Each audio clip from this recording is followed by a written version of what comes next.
So in previous class, what we have seen कि अगर किसी वेक्टर को, दो वेक्टर्स को उनके रेक्टेंगुलर कंपोनेंट्स के अंदर मेंशन कर दिया जाए, रिप्रेजेंट कर दिया जाए, और आपसे पूछा जाए कि what is the angle between them,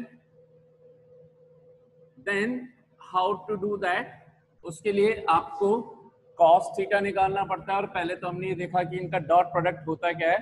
तो इनका डॉट प्रोडक्ट बोला गया था ax bx, यानी कि आई कैप का जो कॉफिशिएंट है। ध्यान रखना है, फिर बोल रहा हूं, अक्सर बच्चे गलती करते हैं, और वो अक्सर बच्चे गलती क्या करते हैं कि आई कैप भी साथ में लगा देते हैं। आई कैप नहीं आएगा,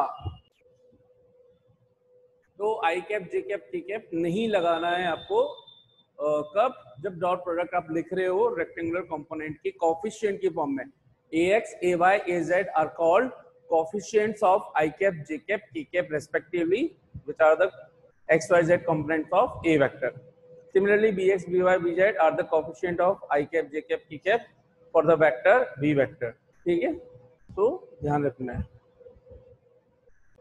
ठीक है, तो a y, b y और a z, b z, आप लोगों को मैंने बोला था कि आपको इसको कंप्लीट करना है, because I was not having the proper time in previous class.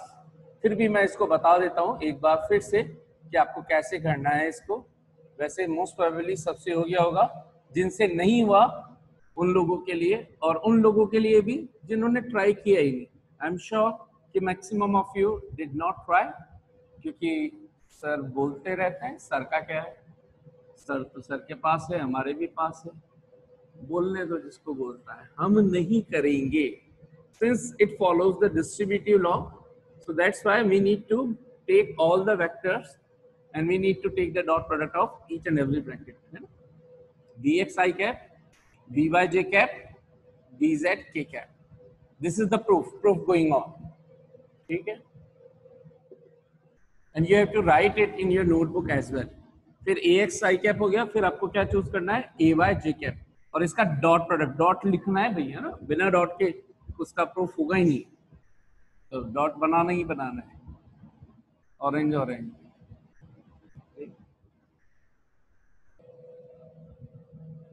Plus az k cap dot bx i cap, by j cap, bz k cap।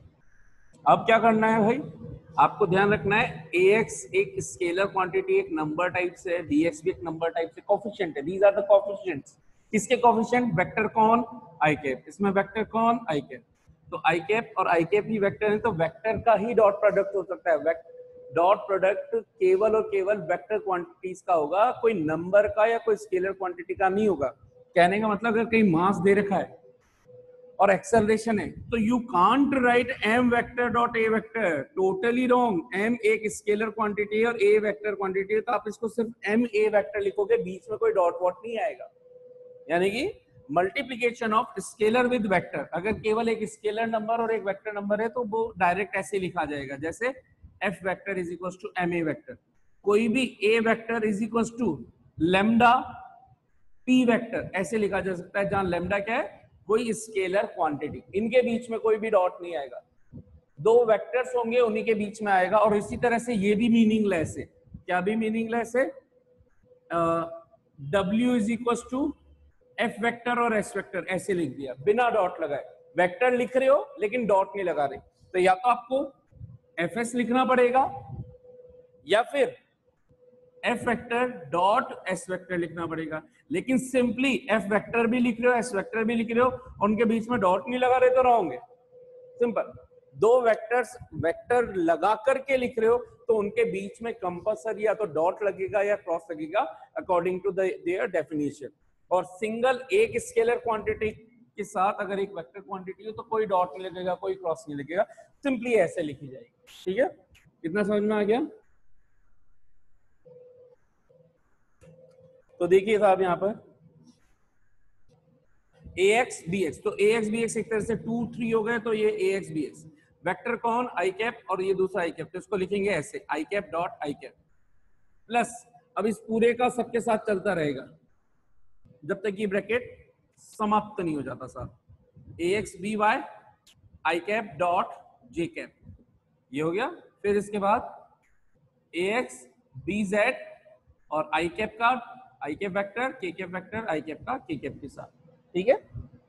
इसी तरह से ए वाई का कर रहे हैं, ए वाई जे कैप का, तो ए वाई बी एक्स, ये कौन, जे कैप, किसके साथ, आई कैप के साथ।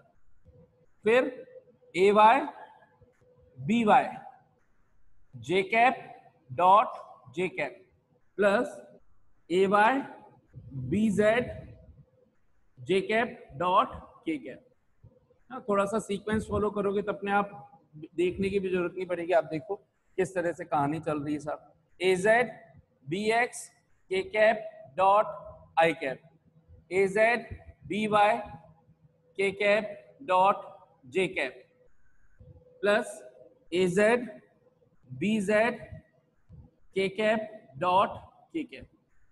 Now since we know that, हम जानते हैं कि क्या जानते हैं, बहुत कुछ जानते हैं। यहां के लिए क्या जानते हैं, तो since we know that, what do you know that, I cap dot I cap, J cap dot J cap, K cap dot K cap, ये होते हैं 1। और सेकंड एक और इंफॉर्मेशन, आई का जे के साथ करो, आई का के साथ करो, या जे का के साथ डॉट प्रोडक्ट करो, आंसर विल बी 0, चाहे इनका इंटरचेंज हो, डजंट मैटर, क्योंकि ये कम्यूटेटिव लॉ को फॉलो करता है। तो ये 0 होते हैं, तो यहाँ ध्यान से देखा, क्योंकि परपेंडिकुलर है, परपेंडिकुलर वेक्टर 0, परपेंडिकुलर वेक्टर पूरी क्वांटिटी 0, परपेंडिकुलर वेक्टर पूरी क्वांटिटी 0, परपेंडिकुलर वेक्टर पूरी क्वांटिटी 0 0 0। तो बचा आपके पास क्या, ये और ये जैसे ही बचे आपके पास, इसमें से इसकी वैल्यू हो चुकी है 1, इसकी भी वैल्यू हो चुकी है 1, और इसकी भी वैल्यू हो चुकी है 1। तो आपके पास फाइनल आंसर क्या आ जाएगा, therefore A vector dot B vector is equals to A X B X plus A Y B Y plus A Z B Z. ठीक है, क्लियरली यहां से ये प्रूफ हो गया कि भैया इनके साथ आई cap J cap K cap नहीं आते हैं। बहुत से को लग रहा था ना क्यों नहीं आएंगे यार, ऐसे क्यों, ऐसे ही थोड़ी हो सकता है। तो ये हो गया साहब प्रूफ, ठीक है। सो दिस इज नाउ, अब इसको हम ये एक बार प्रूफ कर लिया। अब किसी भी क्वेश्चन में कभी भी ऐसे नहीं करेंगे, हमेशा डायरेक्ट ऐसे करेंगे। अच्छा, जो साइन होगा साइन का मल्टीप्लीकेशन चलता रहेगा। मैं इसका एक एग्जांपल हाथों हाथ ले लेता हूँ, छोटा सा एग्जांपल ले लेते हैं। 2i cap minus 3j cap plus 4k cap, b vector is equal to minus 3i cap minus 6j cap minus 4k cap, या माइनस 5k कैप कर देते हैं, हटाओ। तो इसको करेंगे कैसे, a डॉट बी क्या आएगा, direct. So a dot B जो नंबर्स हैं विद साइन उनका multiplication, 2 into minus 3 minus 6 plus लगाओ, प्लस ये काम ब्रैकेट में करो, गलती कभी भी नहीं होगी। माइनस 3 इंटू माइनस 6 प्लस का 18 जेके वगैरह आना ही नहीं है, प्लस का 4 इंटू माइनस का 5 माइनस का 20। फाइनल आंसर माइनस 6 और माइनस 20, माइनस 26 और प्लस का 18, प्लस का 18 कितना बच गया, माइनस का 8।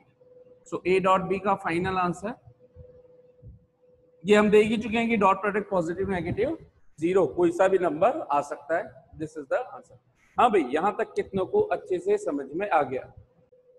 तो अगर अब ये चीज आ चुकी है तो अब यहां से cos थीटा कैसे लिखेंगे, cos theta will be is equal to a vector dot b vector upon magnitude of a into magnitude of b। बता ही रखा है, क्योंकि a डॉट b क्या होता है, ab cos थीटा। इससे मैं ab को नीचे लेकर के आ चुका हूँ।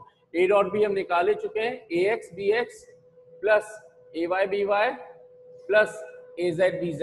ये मतलब आप पहले से कैलकुलेट करके रख लोगे। कैसे कैलकुलेट करके रख लोगे, ये रहा a डॉट बी, तो आप डायरेक्ट यहाँ ऊपर क्या लिखोगे, -8 upon magnitude of a. Magnitude of a क्या निकल जाएगा, ax square plus ay square plus az square bracket multiply under root bx square plus by square plus bz square, done. तो ये आपका cos थीटा, तो फिर theta is equal to cos inverse इस पूरे का जो भी वैल्यू आएगी वो निकाल लोगे। तो यहाँ पे अगर मैं करता, यहाँ पर cos थीटा अगर मुझे निकालना हो तो यहाँ पर देखो, यहाँ से मैं क्या मैग्नीट्यूड ऑफ ए अगर निकालना चाहूँ तो क्या मिलेगा मुझे, मैग्नीट्यूड ऑफ ए 2 का स्क्वायर प्लस -3 का स्क्वायर प्लस 4 का स्क्वायर, ठीक है, 4 का स्क्वायर।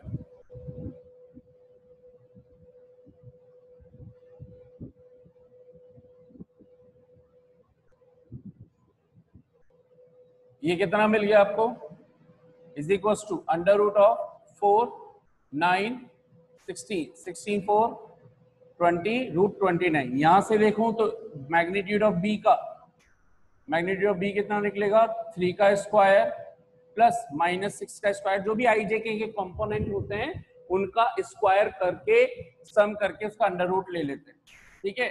और हमेशा अगर आप माइनस ले भी रहे हो तो कभी भी स्क्वायर होने के बाद वो, क्योंकि माइनस खत्म हो चुका होता है, माइनस इंटू माइनस प्लस बन चुका होता है, तो आप उसको फिर इंक्लूड नहीं करते।